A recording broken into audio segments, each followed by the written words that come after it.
Ah, fairy rings. The quintessential expression of fey magics. There was a time when man believed rings of mushrooms appeared only where fey creatures have walked, and that the rings themselves may be passageways into mystical realms. Now we know it's just how some fungi do. The mycelium mass, the fungal body if you will, sits in the ground and grows outward from a central point, and the outer fringes grow mushrooms so they appear above the ground as a ring. In RuneScape, they're a portal to the moon. Yeah, Zenaris is Gillinor's moon. And today we're going to be taking advantage of those portals because I'm in need of cash. I'm literally scraping by at every turn. As much as I loathe the meme of every early game Ironman shuffling off to Wintertodt, I do genuinely think it'd be a good idea just so I can walk away with some skilling supplies and a bit more GP. I'm not going to be getting 99 firemaking, so don't worry about that. What is nice about putting off Wintertodt for a bit is that I can easily enchant the sapphire necklaces I steal from the ham storerooms and just teleport there. I don't need to walk past all the wolves. And if that's the first thing you do when you come into the game, you're probably going to get killed by the wolves because you only have 10 HP. I don't got to worry about it. The only requirement for Wintertodt is 50 firemaking, and X marks the spot, but we already got that sorted. That's the requirement to get to Zaya, and Wintertodt on Zaya, so yeah. So to get 50 firemaking, we need to make line fires, the traditional way of training firemaking. Because I'm an Ironman, by the way, I need to get all the logs I need myself, so getting a rune axe would make it a lot smoother. Fortunately for us, we just unlocked access to the Enchanted Valley thanks to our fairy rings. This place is home to an environment that actually protects itself from the meddling of humans.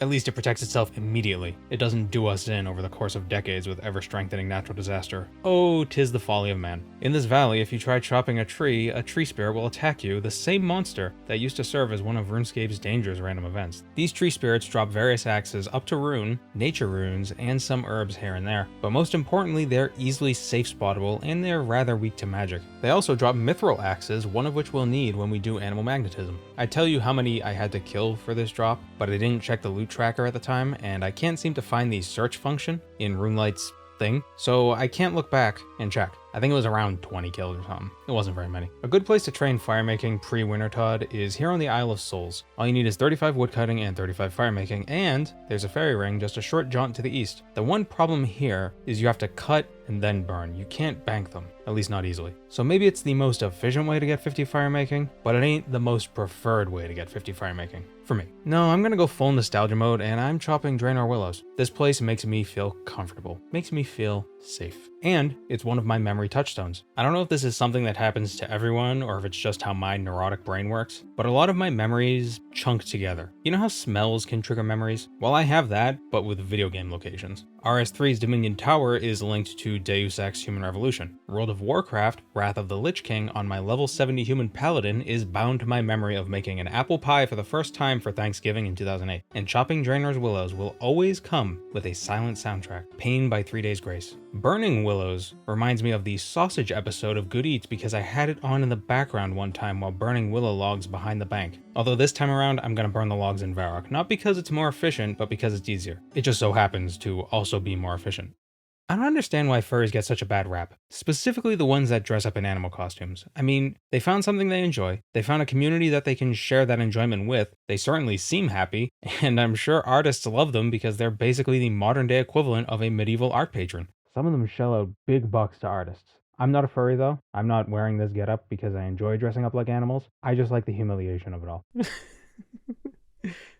This is so stupid. Why? Why? I wish this didn't work. I wish this didn't count as warm clothing. Oh, it's somebody else.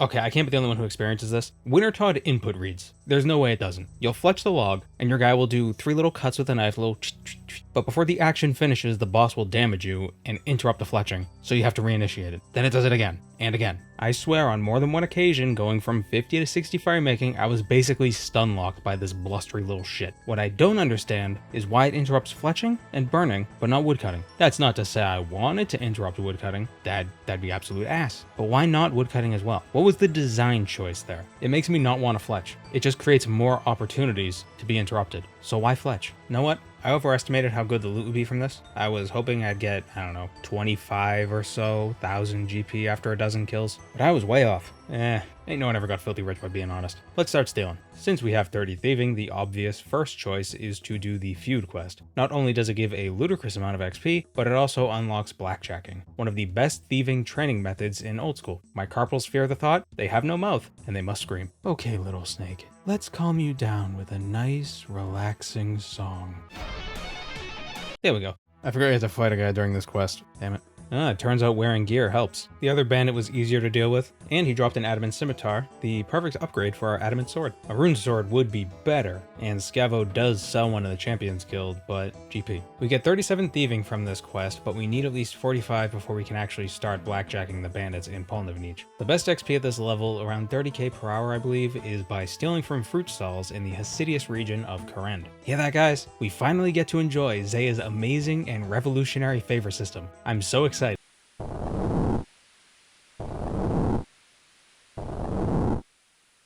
I can't believe favor was not only twice as slow, but you couldn't gain favor in multiple houses without losing favor in another. How that made it to live is baffling. I never played old school until after they changed the favor to be freezable at 100%. Basically, once you maxed out favor in a house, you talk to some specific NPC of that house and locked in the favor, allowing you to gain favor in another house.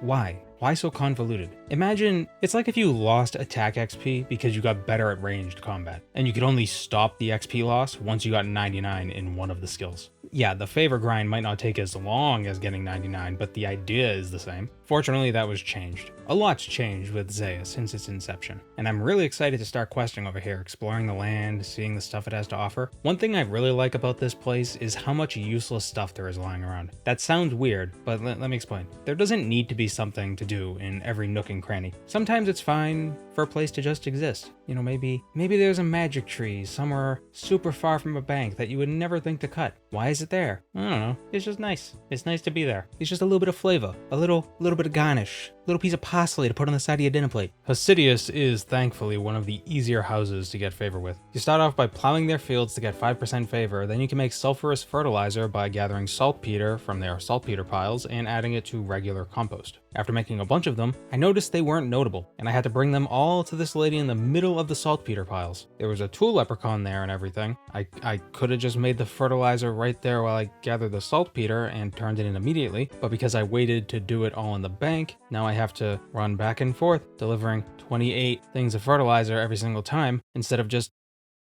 Oh, she takes it from my bank. Alright, cool. 15.2% favor. And now we could start stealing from the fruit stalls. But first, I want to get a cat. I know, a bit of a tease, but I realized I'm gonna need an adult cat for Evil Dave's part of Recipe for Disaster. You can use a kitten to hunt rats, but that's a nightmare. This kid, this little prick, knows his mother is beside herself, worrying about her poor missing cat Fluffs. And instead of helping his mother find Fluffs, he exploits her desperation by charging us for information. This little shit better watch himself. I got a brand new rune axe, and I might get a little confused and think his name is spelled W-I-L-L-O-W. Oh my god, these cat faces are perfect.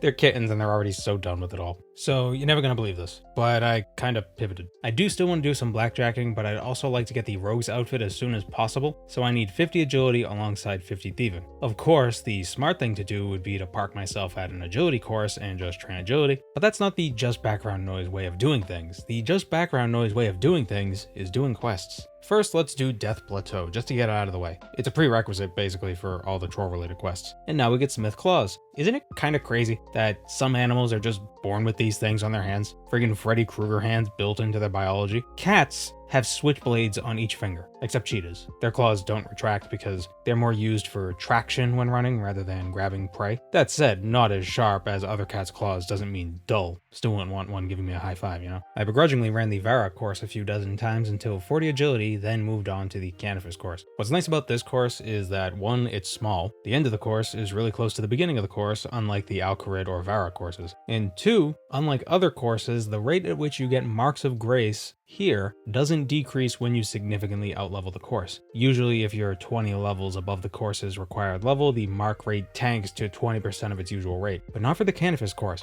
Not sure why, but it's one of the best courses for marks of grace before the Arduin course at level 90. While I was running the course, I was seeing what names were and weren't available using the in-game name changer, and I accidentally changed my name to JB Noise. There wasn't even a second confirmation, or maybe there was and I'm just dumb. Oh well, guess I'm stuck with this name for the next month. I could use a bond to change it again, but I'm not doing that. That'd be a waste. Hey, my cat's all grown up. Who's your good boy? 44 agility. That unlocks one of the Trollheim Cliffside Scramble shortcuts. Good thing too, since I believe that is one that will let us avoid the troll rock throwers. We don't have protect from ranged, so they can be a bit dangerous. The next few clips were taken from a stream, and I goofed and recorded the screen wrong, so there's no minimap. I have a layer mask set up so my face cam shows up in the minimap area, but it makes that part of the screen black if... don't worry about it. Here, I'll try to fix it. There. Does that work? We're in the desert, doing a Claren's Little Helper. It gives 4,000 thieving and agility XP. Would be foolish not to do the quest. I was hoping they had updated Icky's model because of Tombs of a Masket. Desert content? I don't know, but they didn't. 39 thieving, 45 agility, back to the trolls. Troll Stronghold is a pretty easy quest since you can just safe spot Dad. He's big enough that you don't even need to maneuver him or anything. He just gets stuck in the safe spot on his own. The Troll General, however... Oh, Jesus. Oh, yowza. Wow. This is why I'm not a hardcore. The only reward from this quest is a law talisman. I don't know why you get a law talisman from this quest. The militaristic principality south of Troll Country probably doesn't associate itself with the pacifist island monks, but hey, I guess they gotta put it somewhere. The climbing boots we get midway through the quest are nice though. A little bit of defense and a small strength bonus. Probably the best boots we'll be having for a while. Next, Troll Romance because it gives 8,000 agility XP. Unlike Dad, Arg is tiny, and we don't enter the arena in a convenient spot. Also, if you have no run energy and walk around the arena, then Arg will just ride your ass until he kills you. The trick is, and this is pretty complicated, so try to stick with me, is to have run energy before the fight so you can run into the correct corner and safe spot him before he smashes you into the dirt with his warhammer. Quest complete, 46 agility and 39 strength, and an uncut diamond. That would have been useful last episode. God damn it. Tribal Totem gives a tiny bit of XP. Since I was doing this quest on stream, I was only half paying attention. If you forget to search the stairs, this happens. Oops. Where the hell am I? Where is this? Oh, these are the rat pits.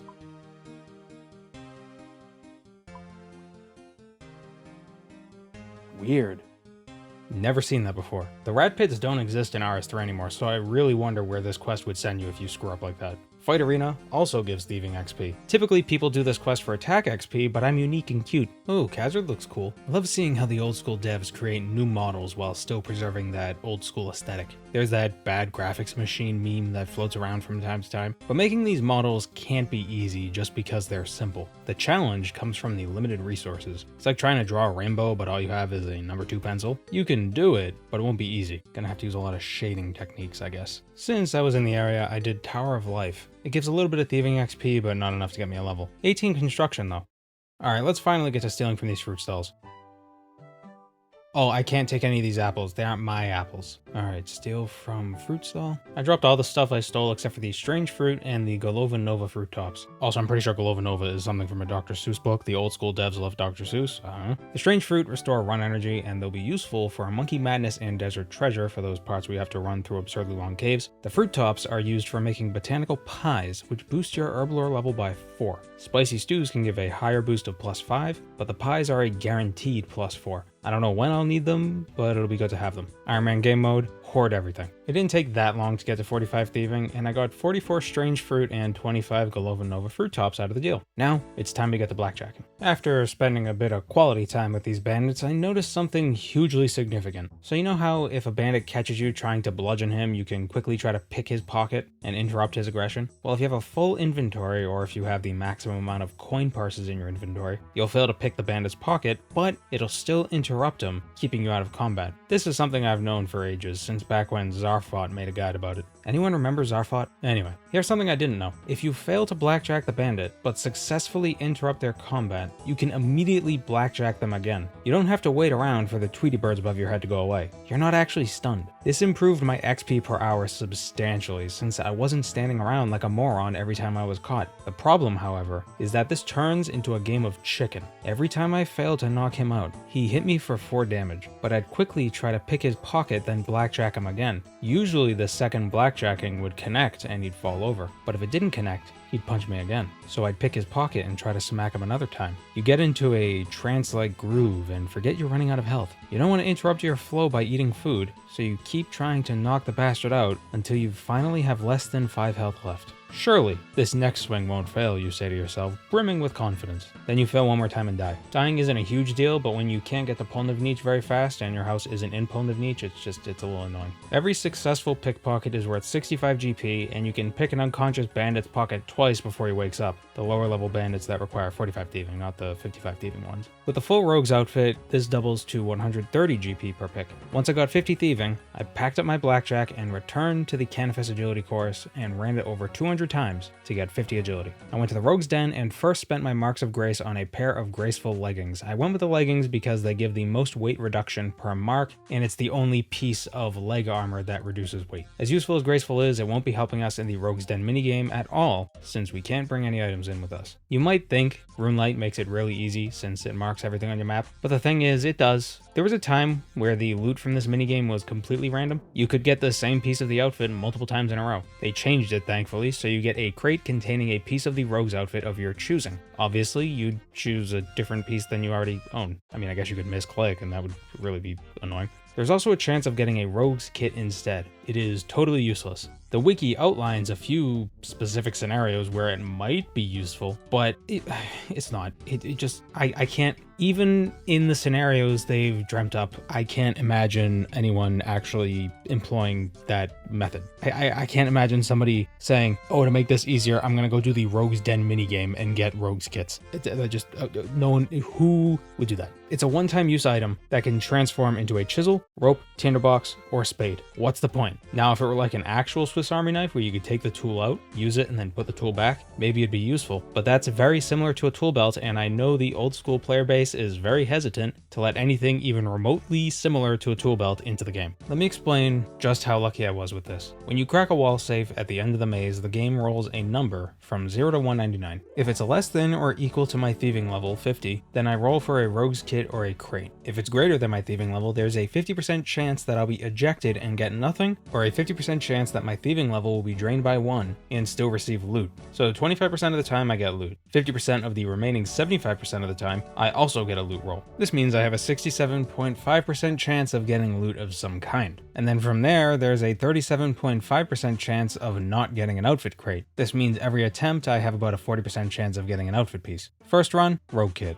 The next 5 runs, outfit pieces. The only failure was when I misclicked and got caught by one of the guards near the end. Otherwise, I never failed a wall safe and never got another rogue kit. The wiki says the expected number of attempts is 13 at 50 thieving, so I got pretty damn lucky to be done in 6. With this new outfit, you'd think I'd immediately return to Polnivniche, but you'd be wrong. I wanted to give the ham storeroom another go. Every time I pick a key, I get 2 keys. And now that I can buy and sell items from Martin Thwaite, I effectively have someone that'll high elk jewelry for me. I guess the Ludo narrative is that Thwaite is a fence so he can get really good deals. I don't know. 5 minutes of thieving for 18k GP worth of jewelry. It ain't much, but it's honest work. Or, well, actually it's not honest at all.